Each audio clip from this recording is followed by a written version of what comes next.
तो एक नया नियम आने की बात चल रही है इंश्योरेंस सेक्टर में कि अब जैसे कोई एजेंट होता है, एक कंपनी का एजेंट है, एलआईसी का एजेंट है, तो किसी और कंपनी का वो माल नहीं बेच सकता। अब इंश्योरेंस अमेंडमेंट एक्ट एक आने वाला है, तो उसमें ऐसी चर्चा चल रही है, एक नया नियम आएगा कि जिसके थ्रू एक व्यक्ति किसी भी कंपनी का सामान बेच सकता है। एलआईसी वाला, एचडीएफसी, एसबीआई सबका माल बेच सकता है, ठीक है।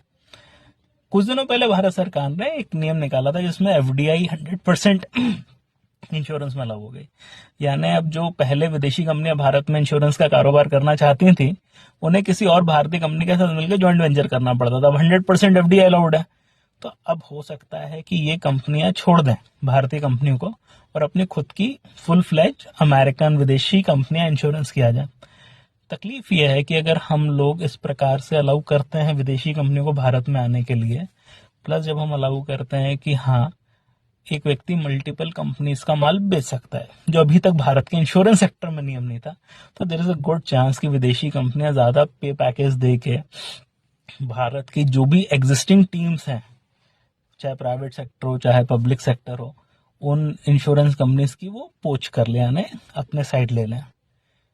गलत नहीं है, क्योंकि भाई नई अपॉर्चुनिटीज मिलेंगी लोगों को